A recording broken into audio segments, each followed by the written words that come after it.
Buscalia. ¿Cómo te va? Muy bien.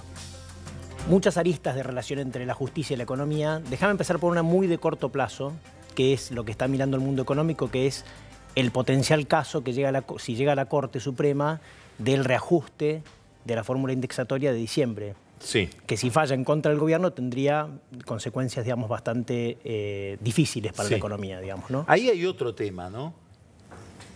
Yo no veo tanto riesgo en ese tema, en la reforma que hizo el gobierno en diciembre. No veo tanto riesgo judicial. Me parece que el gobierno lo ha manejado muy bien en la justicia. Pero sí hay un tema, otra causa, que es una causa donde se está discutiendo la aplicación de dos índices para un periodo de tiempo en el que, bueno, fue una especie de transición entre la fórmula que aplicó Cristina Kirchner y la nueva. Y la época en que no había inflación. Y ese fallo, que es la discusión entre dos índices técnicos, cuyo nombre ahora no recuerdo, pero uno es una variable que tiene que ver con ajuste de salarios, el otro tiene que ver, creo que, con inflación. Ese sí pegaría, ese sí no está tan claro cómo va a resolver la Corte. ¿Pero está relacionado con el caso Badaro, digamos? No es Badaro, no es Badaro. No recuerdo ahora el nombre del caso, pero este sí el gobierno lo está mirando. Es el tema. En este momento está circulando entre los jueces de la Corte. Es un tema del que Macri habló con Lorenzetti, tengo entendido. Y probablemente la Corte lo que haga es prudentemente, habló de la prudencia Rosati, esperar a que el gobierno tome alguna resolución administrativa, eventualmente legislativa, para después pronunciarse y que el costo de un fallo sea menor. Pero ahí sí hay un tema. Sí, ya ahora no sabía que íbamos a hablar de esto, pero en su momento lo vamos a profundizar. Igual, la relación más interesante es la de, si querés, más largo plazo, que es, hay una relación muy clara entre protección de derechos de propiedad y crecimiento. Fíjate vos lo mal que estamos en eso. Te voy a dar distintos modos de analizar esto, pero uno es cómo nos ve el mundo económico, cómo ve nuestra independencia judicial el mundo económico. En el Global Competitiveness Report, la Argentina, por ejemplo, califica... ¿Eso quién lo elabora? Eso lo elabora un ente relacionado con Michael Porter en la Universidad de Harvard, pero rankea 100 de 137 países sin independencia judicial, 118 en derechos de propiedad y 113, esto está todo dentro de un rubro que se llama instituciones, 113 en instituciones, cuando el país en su total rankea 92 de 137, es nuestro ranking de competitividad. A ver, decí de nuevo los números. 100 sobre 137 países en independencia judicial, 118 sobre 137 en derechos de propiedad, 121 en desvío de fondos públicos. 21 sobre 137, estamos bien al final de la tabla. Define desvíos de fondos públicos de la Argentina, 121 sobre 137. Y esto se basa mucho sobre encuestas a gente que hace negocios en la Argentina. Entonces esta es la percepción y esto obviamente afecta a atraer inversiones. Entonces es muy importante la relación a mí entre justicia y economía. Mira, hay un tema que a mí me llama la atención, que es que los gobiernos, inclusive los gobiernos promercado, te voy a poner así, invierten muy poco, me parece, justamente en toda esta infraestructura institucional de propiedad, transmisión de propiedad y digamos, la santidad de los contratos, vamos a poner así. Te voy a poner un ejemplo muy interesante que es el de la propiedad.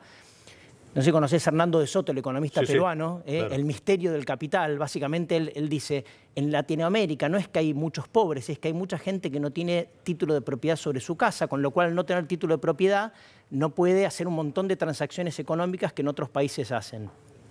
Localmente hay un experimento muy interesante hecho por Sebastián Galiani, el que ahora es secretario de Política Económica, y por Ernesto Jagroski, que es el rector de la Universidad de Itela. En Quilmes, creo, ¿no? Lo publicaron en uno de los... O en la Villa Solano. Exactamente.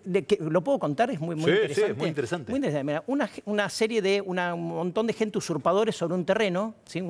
Gente que usurpa terreno, y en un momento el Estado decide darles derecho de propiedad, el título sobre el lugar que estaban usurpando. Por problemas judiciales, vamos a hacerlo simple, a la mitad logran darle el título de propiedad y a la mitad no, porque se traba con el dueño original en una disputa judicial. La gente se repartió ahí aleatoriamente, no es que llegaron los más progresistas en un lado, los menos progresistas en otro. Analizaron estas familias a lo largo de años y años. Los que tenían derecho de propiedad, invirtieron mucho más, por supuesto, en sus casas, tenían casas con mucho más inversión en lo que es todo lo que es cloaca, etcétera. Los hijos tenían mejor educación, o sea, invirtieron más en educación, toda una serie de beneficios económicos de tener propiedad y poder transmitirla. Y lo otro es el tema de los contratos relacionados con esto. Fíjate vos el costo que paga la Argentina, por ejemplo, donde muchos inversores internacionales que vienen a invertir terminan poniendo tribunales internacionales para dirimir las disputas. El juez Griesa. El juez Griesa. ¿Eso es normal? ¿Cuántos países hacen eso? Bueno, en general, si vos haces un contrato, si vos estás, no sé, un francés y haces un contrato en Estados Unidos, no le vas a decir, no, yo te hago el contrato solamente si me pones el Tribunal de París, o al revés. Ahí, en ese caso se pone el tribunal local, porque hay confianza entre otro. Generalmente esto va de países con sistemas judiciales peores, que le imponen, en definitiva, jurisdicciones temporales, digamos, extranjeras. Fíjate también el costo de lo del CIADI, todo este tema de protección de inversión que nos obligó a ir a todos estos juicios del CIADI millonario. Entonces, me parece que al final creo que vamos a ganar mucho, podríamos ganar mucho teniendo un sistema de mejor reconocimiento de derecho de la propiedad. Creo que el gobierno está avanzando algo en esto, en darle títulos de propiedad a la gente que no lo tiene hoy, la gente de recursos bajos, poder ser más fácil transmitir propiedad. Hoy es un lío poder transmitir una propiedad, es un trámite muy engorroso y caro, y la santidad de los contratos, es decir, que si yo contrato con vos algo, la justicia haga haga que ese contrato se cumpla en cierto sentido, ¿no? Instituciones. Nosotros tuvimos todo un problema institucional con la economía durante años, un poco vergonzoso, que tiene que ver con la falta de estadísticas. Sí. En The Economist aparecía la lista de países latinoamericanos y la Argentina con 2 rayitas. El Fondo Monetario mismo nos sacó de todas las estadísticas globales en su momento, ¿no? Bueno, ¿cómo estamos hoy? Hay todo un debate sobre las estadísticas. ¿Qué es lo que está pasando con el INDEC? Fíjate que hubo mucho ruido estos días porque hay intentos de reforma y mucha gente, de la misma gente que destruyó el INDEC, salió a decir quieren destruir el INDEC. ¿Cuál es la situación del INDEC hoy? Hay muchas mejoras. ¿Sí? Se está recomponiendo mucho lo que era tanto haber vuelto a traer gente que se había ido del INDEC como tratar de recomponer todo el sistema estadístico argentino, pero institucionalmente todavía es muy débil. O sea, es la misma institucionalidad que destruyó Cristina Kirchner con Moreno. Entonces, si no hay un cambio en las instituciones, puede volver a pasar. Entonces, lo que hay hoy es distintos proyectos o distintas ideas sobre cómo mejorar la institucionalidad para tratar de hacer más difícil, por lo menos, que se intervenga sobre el INDEC. Hay un proyecto básicamente por el ala del gobierno y hay gente dentro del INDEC que tiene ideas distintas. Pero son disputas en el fondo. Yo cuando uno se pone a ver... ¿Qué discuten? Discuten básicamente qué participación tiene el mundo político, vamos a llamar así, contra el mundo académico en la toma, en la decisión en un potencial consejo que dirija el INDEC. Pero yo creo que son dos variantes. Es parecido al Consejo de la Magistratura, digamos. ¿Cuánto tiene que pesar la política o no? Exactamente. Pero sí, por ejemplo, hay acuerdos sobre el tema de tener que nombrar a los directores por concurso, es decir, una especie de recreación del SINAPA, no sé si te acordás, de los 90 para el INDEC. Y me parece, y esto va en línea no solamente con una voluntad del gobierno y me parece de la sociedad civil, de decir, bueno, hagamos que la mejora del INDEC sea más duradera o más resiliente a potenciales agresiones en el futuro, también es un requisito de la OSD.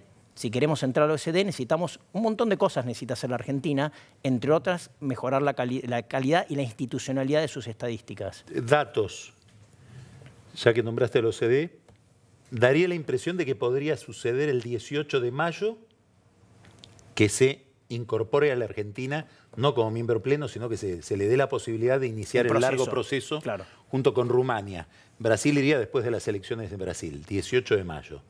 En abril podría haber finalmente un acuerdo Unión Europea-Mercosur en materia de libre comercio. Eso es una revolución en cámara lenta, hipergradualista, 15 años. Y en el INDEC acaba de haber un cambio.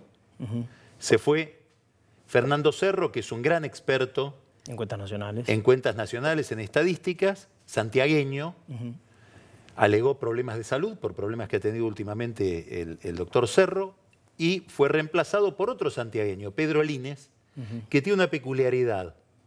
Es un experto en estadísticas que fundó el Instituto de Estadísticas de Qatar, mirá qué exótico. Expulsado por el kirchnerismo, o sea, se tuvo que ir del país, digamos, por no tener... Uno de las víctimas de esa etapa. Bueno, novedades también entonces en el INDEC de último momento. De último momento, así es.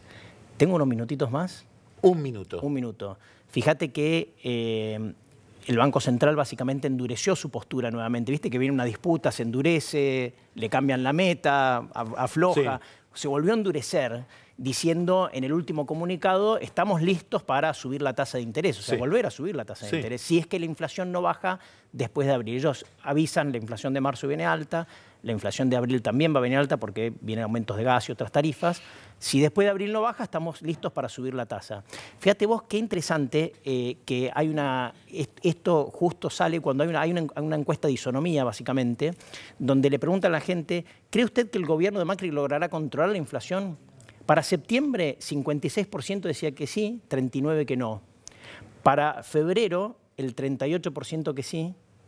Perdón, el 38% que sí, el 50% que no. Es decir, se dio invirtió... Vuelta. O sea, le empezó a pegar al gobierno negativamente el tema de la inflación, como vos decías, porque hay un desfasaje además entre tarifas y salarios. ¿Cuánto pesa esa encuesta en el transcurso del año? ¿Vos no creés que dentro de un tiempo, cuando el salario real se recupere porque haya aumento de sueldos, la gente me dice, no, está controlando la inflación porque me pesa menos? Es como que va a tener una estacionalidad. Como hablamos, este es el gobierno del segundo semestre. Entonces, el segundo semestre, si no hay ningún accidente, la economía debería empezar a repuntar un poco más. Y los salarios reales que hoy están desacelerándose o empezando a caer deberían empezar a crecer nuevamente, con lo cual me parece que la percepción esta debería volver a revertirse. Pero es un tema político interesante, ¿sabes por qué? Porque en su momento Macri dijo, la inflación me la dejan a mí, es tema mío. No dijo, es una saga de la sociedad argentina, no es un tema nacional. No, la inflación, papá. Claro, pero fíjate vos eso es lo que pega en esta imagen que vos estás dando. Pero para septiembre-octubre la inflación subía entre 23 y 24%, perdón, entre 22 y 23, y ahora sube entre 25 y 26. Para que volvamos al dato de septiembre del año pasado, recién eso va a pasar en agosto, septiembre de este año. Faltan muchos meses para volver al nivel de inflación. ¿Qué va a pasar con la meta al final? ¿Qué meta? 15. Y difícil, ¿no?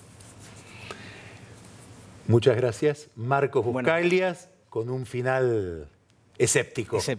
Vamos ahora a un corte y viene Pancho Olivera con un tema que siempre vuelve. Cada vez que hay un mundial, las barras bravas. ¿Qué va a pasar con las barras bravas y el mundial de Rusia? Ya volvemos.